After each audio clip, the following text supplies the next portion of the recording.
Bien, para comentar este tema estamos comunicados con Carlos Caro, abogado penalista, a quien doy la bienvenida al vuelo. Como siempre, es un gusto conversar contigo, Carlos. ¿Cómo estás?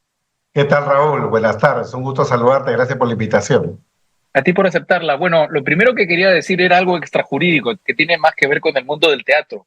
Es un acierto de Enzo Meléndez comparar la situación de los Fujimori con un drama de Shakespeare, porque Shakespeare descubre que mientras más cerca estuvieran los personajes dentro de una ficción, sus conflictos serían más profundos, más intensos, conmoverían más al público. Y yo creo que eso es un poco lo que nos producen estos episodios dentro de la historia de la familia Fujimori, ¿verdad? Sin duda que sí, porque acá estamos ante, digamos, un mar de pasiones. Por un lado, la lucha por el poder político y por otro lado, la lealtad familiar, ¿no?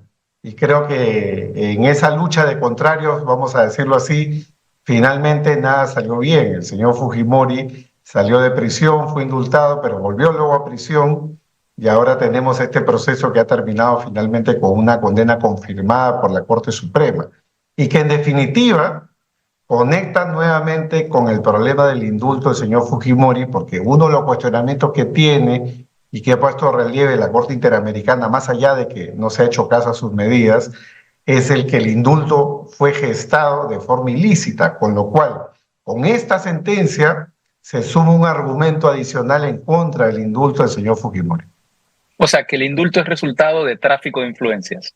Exactamente, hoy podríamos decir que es cosa juzgada para la Corte Suprema y para el Estado peruano en consecuencia que ese indulto es el producto final de un tráfico de influencias. Esa es la situación en la que estamos.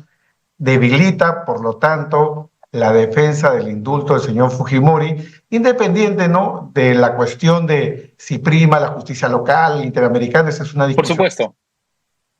Ahora, este argumento adicional podría hacer que la justicia internacional tome medidas adicionales, emita pronunciamientos adicionales, es decir, pone en una situación todavía de mayor fragilidad argumental al gobierno de Dina Boluarte, que fue finalmente quien concedió el indulto.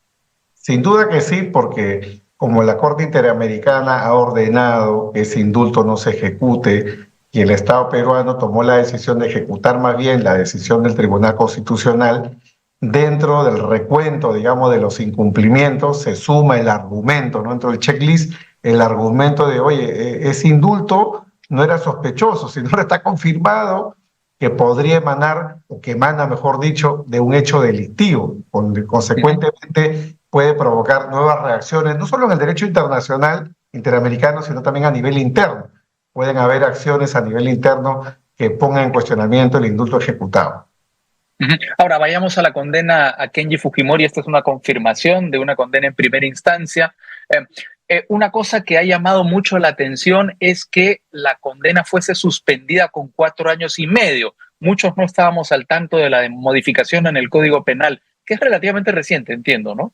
Sí, claro, vamos a ver. Cuando al señor Fujimori se le condena en noviembre del 2022, se le impone 4 años y medio de pena, digamos, firme, pena con carcelería, pero conforme a la regla del Código Procesal Penal, la pena puede suspenderse hasta que sea confirmada por la Corte.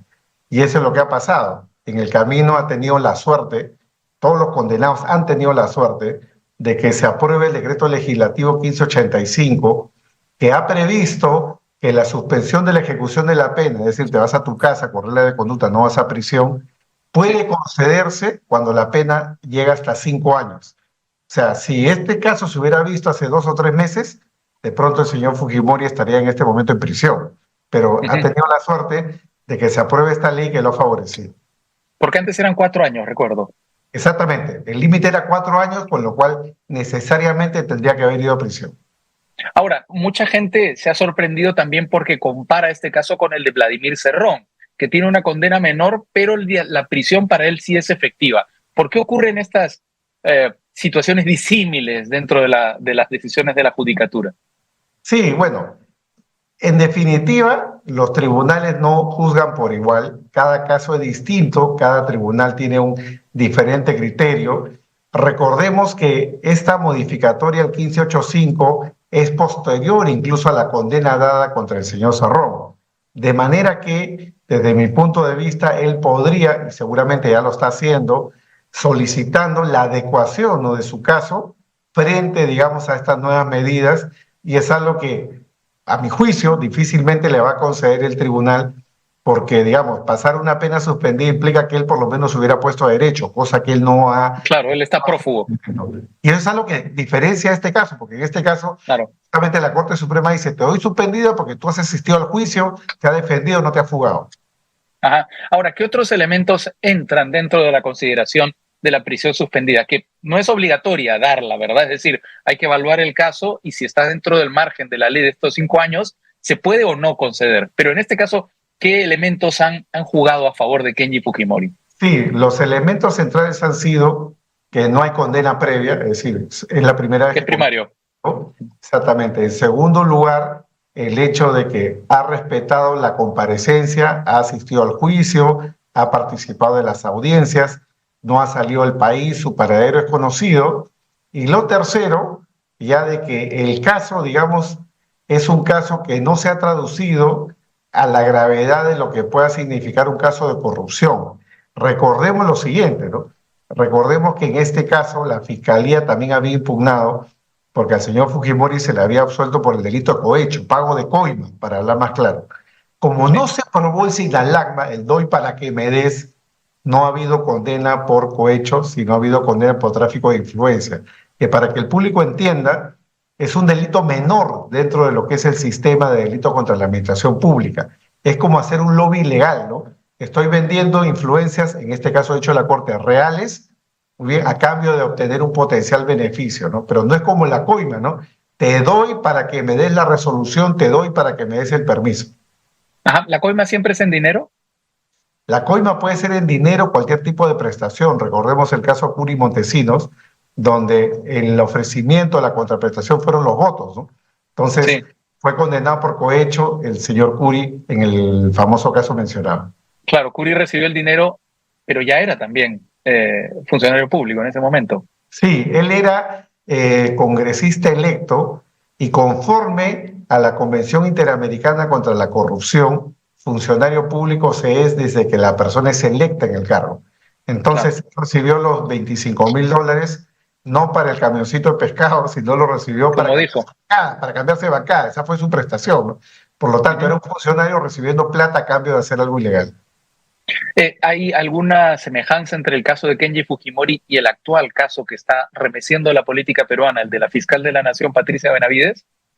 Bueno, hay bastantes diferencias porque a Patricia Benavides recién se le ha abierto una investigación preliminar. Ella en este momento está suspendida en el cargo por una medida cautelar administrativa de la Junta Nacional de Justicia, pero todavía tiene que probarse y actuarse las pruebas en relación a las posibles influencias que ella ha ejercido a través de su entonces asesor. Entonces hay todavía, digamos, ahí mucho pan que rebanar antes de conocer los resultados de la prueba. Ahora, pero digamos, por lo que se ha conocido periodísticamente, ¿podríamos decir que en algo se parece el tipo de gestión? Sí, bueno. Es decir, una impunidad a cambio de votos, es lo que quiero decir. Claro, en el caso de Patricia Benavides, las pruebas de cargo son importantes. Los cargos levantados son gravísimos porque está procesada ni más ni menos que por organización criminal, delitos de cohecho, delitos de tráfico de influencias. Entonces no es una imputación menor, ¿no? Pero como recién estamos en la etapa preliminar, preliminarmente se busca ver si es que la Fiscalía tiene un caso. Y si tiene un caso, tiene que pasarlo al Congreso para la acusación constitucional. En el caso de Kenji, ya esto ha recorrido todas esas instancias, ¿no? Hubo acusación del Congreso, fue vacado en el cargo y posteriormente pues ha sido, digamos, objeto de acusación fiscal y condena. De acuerdo. Como siempre, un gusto, Carlos, poder conversar contigo sobre temas jurídicos con la claridad que te caracteriza. Un fuerte abrazo, que estés muy bien. Muchas gracias, Raúl. Buenas tardes. Hasta luego.